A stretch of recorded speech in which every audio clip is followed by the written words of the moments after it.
एक परिवार अपनी बेटी के लिए एक अच्छा वर ढूंढ रहा था। बेटी बहुत सुंदर और शिक्षित थी।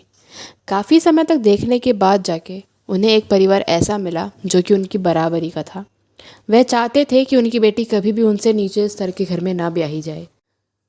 जब वह परिवार उनकी बेटी को देखने आया तो उन्होंने बेटिया की बहुत तारीफ करी। शादी भी जल्दी तय हो गई। बेटे के पिता ने जितना हो सकता था उससे ज़्यादा खर्चा करके बेटी की शादी करी और उसको विदा करा। लड़की को अपने ससुराल में पहले कुछ दिन काफ़ी आदर और सम्मान के साथ रखा गया। वो भी अपने नए घर में बहुत खुश थी। लेकिन ऐसी खुशियाँ आखिर टिकती कब तक हैं? उसका पति एक फैक्ट्री चलाता था और उसी से उनके घर में चूल्हा जलता था।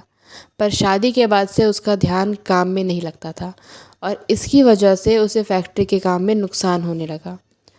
नुकसान होने के चलते वो बहुत गुस्से में रहता और अक्सर उस गुस्से को अपनी पत्नी पर निकालता। नुकसान की भरपाई के लिए उसने अपनी पत्नी से अपने मायके से पैसे मांगने को कहा कि उसकी मदद हो सके। लेकिन लड़की जानती थी कि अगर उसने पैसे मांगे तो उसके माँ बाप को शक होगा कि उनकी बेटी अपने ससुराल में खुश नहीं है या कुछ तो उसको परेशानी है,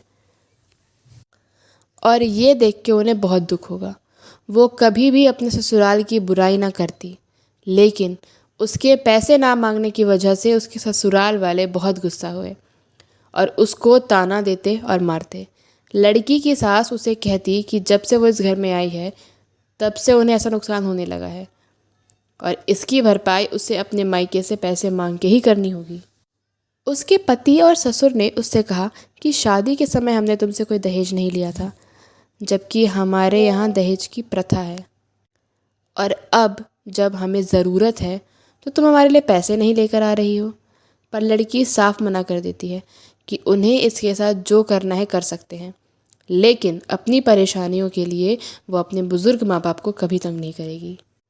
एक दिन लड़की के पिता अचानक घर आते हैं अपनी बेटी से मिलने, लेकिन लड़की की हालत ठीक नहीं होती है। लड़की को ससुराल वाले डराते धमकाते हैं कि उसने कुछ भी अपने पिता को बताया तो उसके लिए अच्छा नहीं होगा। लेकिन वो अपने पिता को वैसे भी अपने साथ होने वाली घटनाओं के बारे में नहीं बताने वाली थी, क्योंकि वो सोचती थी ये उसकी अपनी लड़ाई है और उसे अकेले जीतेगी। पिता के बार बार पूछे जाने के बाद भी वो बस उनसे कहती कि मैं बहुत खुश हूँ यहाँ, आपको मेरी चिंता करने की कोई ज़रूरत नहीं है, और इतना कह के रोने लगती है। पिता के पूछने पर कि वह क्यों रो रही है तो लड़की बताती है कि यह तो खुशी के आंसू है, क्योंकि आप मुझसे इतने समय बाद मिलने जो आए हैं। पिता को बहुत बार मन में आशंका और संकोच होता है कि उनकी बेटी कुछ तो उनसे छुपा रही है, पर बताना नहीं चाहती। उन्होंने भी अपनी बेटी पे ज़्यादा दबाव ना डालते हुए थोड़ी सी बात करके वहाँ से चले जाते हैं। बहुत दिनों तक उसके साथ वही व्यवहार होता रहता है और उसकी तबीयत भी ठीक नहीं हो पाती। फिर एक दिन वह निश्चय कर लेती है कि अब वह खुद को कोई दुख नहीं पहुंचने देगी, और एक पत्र लिख के उसमें अपना सारा दुख बयां करती है कि वह एक अच्छी बहू या बेटी नहीं बन पाई। वो अपने पति और ससुराल वालों को बहू होने का सुख नहीं दे पाई। वो उनसे माफ़ी मांगती है कि जैसी बहू उन्हें चाहिए थी वैसी वो इस जन्म में कभी नहीं बन सकती थी, और रोज़ के अत्याचार अब उससे सहन नहीं हो पा रहे थे।